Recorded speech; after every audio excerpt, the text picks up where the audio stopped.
Bienvenidos a un nuevo video de Python. En este video vamos a ver una introducción a lo que es la programación orientada a objetos en Python. Entonces, la programación orientada a objetos es un paradigma de programación que utiliza el concepto de objetos.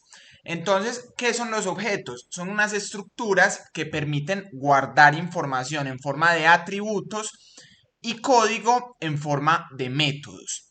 Ahora, estos objetos son entonces capaces de interactuar y modificar esa información que está contenida en ellos a través de esos atributos que se pueden considerar como el estado del objeto a través de sus métodos. ¿Qué van a hacer los métodos? Van a ser propiamente el comportamiento de nuestros objetos.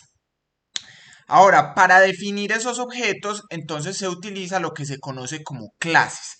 Esas clases entonces son una plantilla que permite definir qué atributos tiene el objeto y qué métodos predeterminados tiene cierto objeto. Y esa plantilla lo que va a permitir es poder crear diferentes instancias de un determinado tipo de objetos. Ahora, un detalle muy importante es que la programación orientada a objetos está fundamentada en cuatro pilares.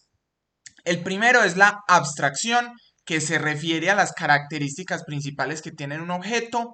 Esas características capturan entonces también todos esos comportamientos, esos métodos. Y lo que busca el principio de abstracción es poder ocultar los detalles de implementación y solo revelar las operaciones que son relevantes a otros objetos.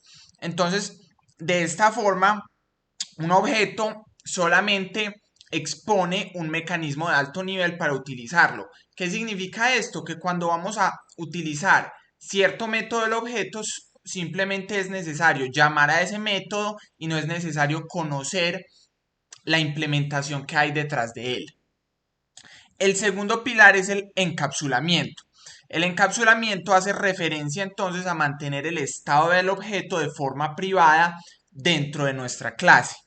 Y entonces, ¿eso qué significa? Que otros objetos no pueden acceder directamente al estado del objeto. Y la única forma de acceder a ese estado es a través de una lista pública de funciones que en últimas pues van a ser algunos métodos que tiene nuestro objeto. El tercer pilar es la herencia. Y entonces este pilar es muy útil cuando se tienen objetos similares que comparten ciertos elementos en su lógica, pero a la vez tienen algunas diferencias. Entonces lo que permite la herencia es, como su nombre lo indica, crear una clase hija que va a heredar o va a ser derivada de otra clase, una clase padre, de forma de que la clase hija va a compartir los atributos y métodos de la clase padre y además va a poder implementar nuevos atributos y métodos. Y entonces este concepto o pilar de herencia lo que permite es generar una jerarquía entre diferentes clases que comparten ciertas características. Ahora, el cuarto y último pilar es el polimorfismo y este pilar hace referencia a la capacidad que pueden tener los objetos para presentar comportamientos diferentes asociados a diferentes objetos del mismo tipo, y esos comportamientos, si bien son diferentes, son referenciados con un mismo nombre. En otras palabras, ¿qué podemos decir? Que al llamar ese nombre con el que esté asociado a esos diferentes comportamientos, el comportamiento propiamente va a estar determinado por el tipo de objeto que estamos utilizando. Entonces, lo que hace el polimorfismo es ofrecer una forma de utilizar una clase exactamente como su clase padre, de modo que no haya confusión en la mezcla de tipos. Entonces, supongamos que tenemos una clase padre que tiene un método 1 y una clase hija que va a heredar ese método 1. Entonces nosotros podemos llamar para cualquier objeto de esas clases el método 1, pero para la clase hija, por ejemplo, va a tener un comportamiento diferente. Entonces el polimorfismo se refiere precisamente a que un mismo método puede tomar diferentes formas o diferentes comportamientos. Ahora, propiamente en Python, Python es un lenguaje orientado a objetos donde casi todos los elementos que hemos trabajado en los videos anteriores han estado representados por medio de objetos que tienen sus diferentes atributos y métodos. En cuanto a los pilares, es muy importante destacar que en el caso especial del encapsulamiento, Python no tiene, digamos, una forma nativa de hacer ese encapsulamiento como en otros lenguajes que existen las palabras claves, private, public, protected, sino que en Python todas las variables son accesibles siempre, no podemos poner como privada algún atributo o algún método. La única forma en la que podemos hacer, digamos, un pseudo encapsulamiento, o sea, un intento de encapsulamiento, es mediante convenciones. En muchos casos se utiliza el doble guión bajo antes del atributo o antes del método para indicar que es un método privado, es decir, que no debe ser accedido. Pero en los próximos videos vamos a tratar más en detalle estos pilares. Listo. Ahora entrando propiamente en cómo vamos a trabajar esta programación orientada a objetos, entonces lo primero es que, como les mencioné, casi todos los elementos de Python que hemos trabajado pues están dados por clases. Por ejemplo, miremos que si creamos esta variable string de nombre variable, si imprimimos el tipo, miremos que es una clase de nombre string. Y recordemos que esa variable, pues si ponemos punto, miren que tiene diferentes métodos, o sea, diferentes funciones asociadas a esa clase. Capitalize, o sea, ponerla en mayúscula, casefold, etcétera, etcétera. Miren todos los métodos que tenemos que ya los vimos en los videos anteriores. Listo. Por ejemplo, supongamos cualquiera. Miren, isLower, isNumeric, etcétera. Entonces, eso es muy importante de saber, que la mayoría de cosas en Python pues van a estar representadas por esos objetos que propiamente son clases.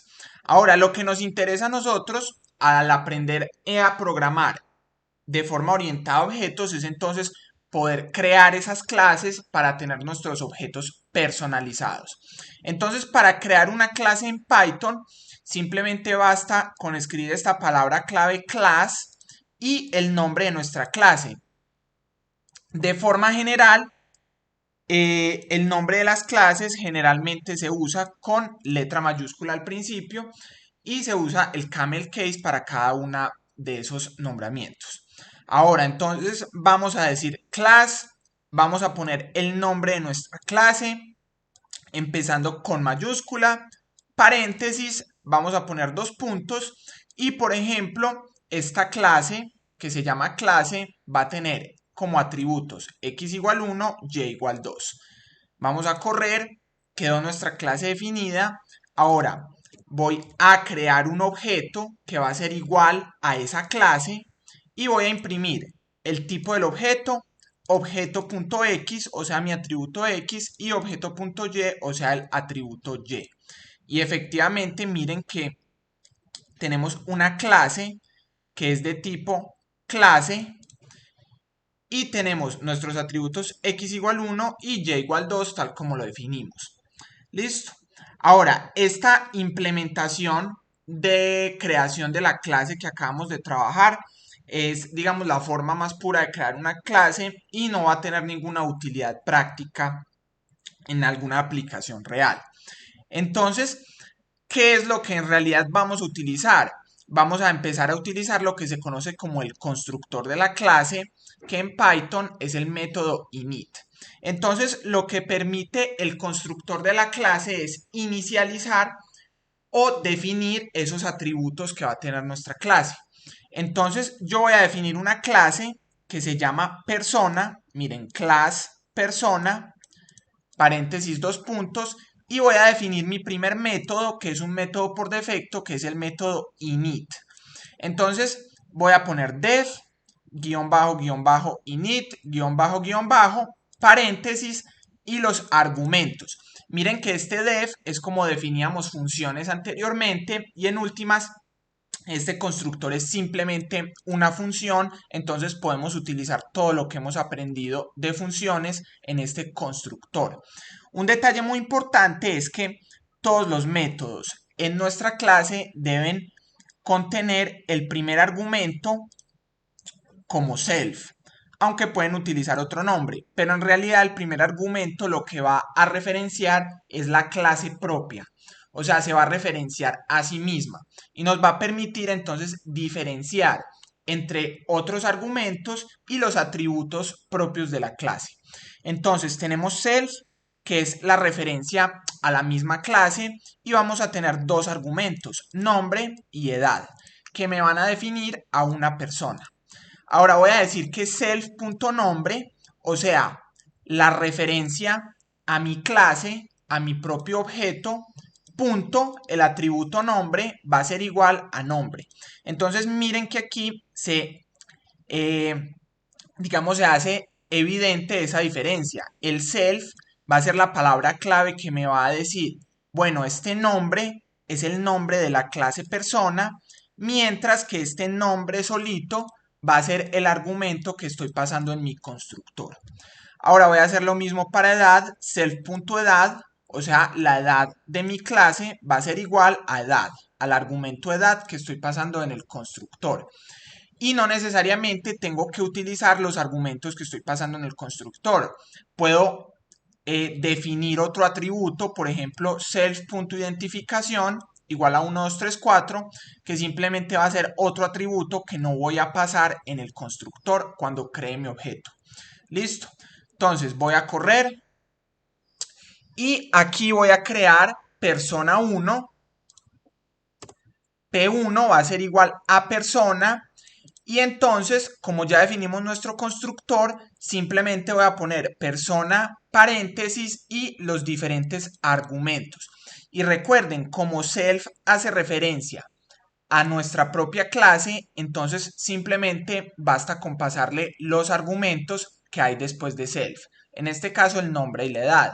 Entonces, P1 va a ser igual a persona con nombre Santiago y edad 25 años.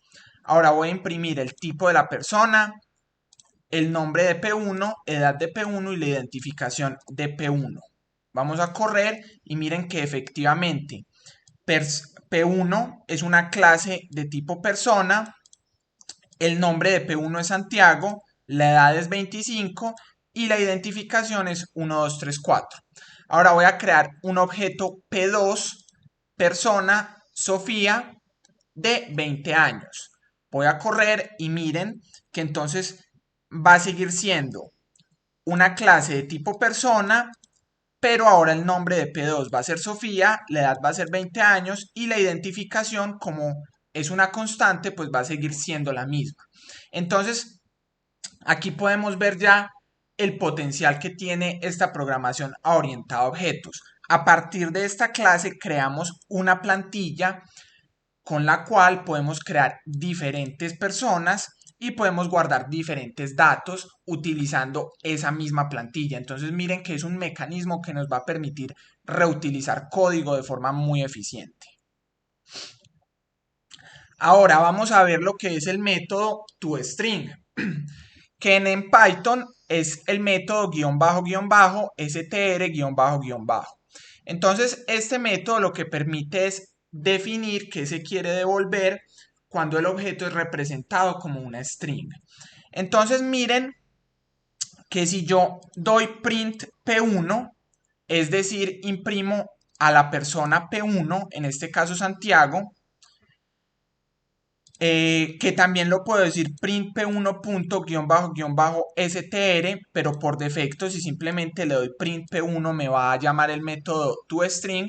Miren que si le doy correr, entonces me va a decir esto, main, persona, objeto, add, la memoria en la dirección de memoria en donde está guardado.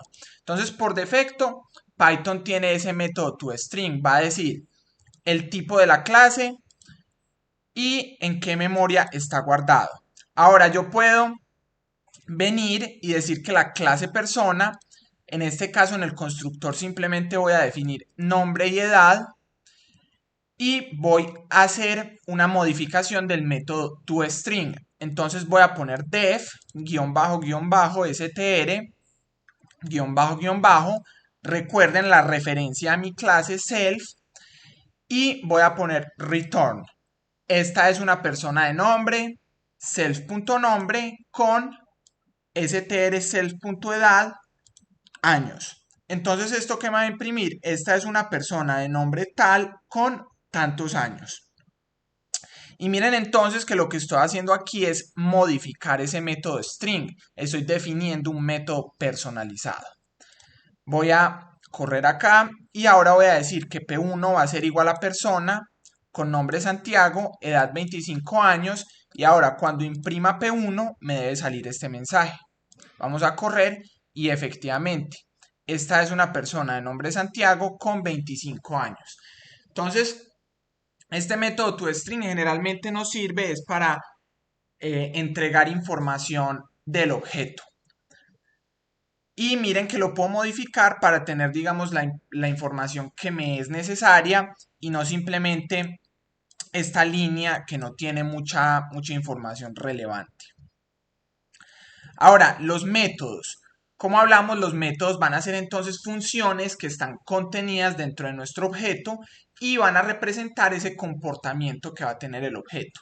Entonces voy a definir una clase persona, voy a definir un constructor init con nombre y edad como ya hemos estado trabajando y voy a definir un primer método, def método, referenciamos self que es propiamente nuestro objeto y vamos a imprimir este es un método. Ahora yo puedo tener todos los métodos que quiera, voy a definir un método saludar y voy a imprimir hola y voy a tener un método devolver datos y en este caso no voy a imprimir nada sino que voy a devolver el nombre y la edad. Entonces miren que estos métodos son simplemente funciones. Entonces todo lo que vimos en el video anterior de funciones lo podemos aplicar en estos métodos, todas esas diferentes sintaxis que existen. Entonces vamos a correr acá y vamos a crear P igual a persona de nombre Alejandro con 26 años y vamos a decir entonces que P.método, P.saludar y vamos a decir que nombre, edad va a ser igual a P devolver datos y vamos a imprimir el nombre y la edad. Entonces, ¿qué estoy haciendo?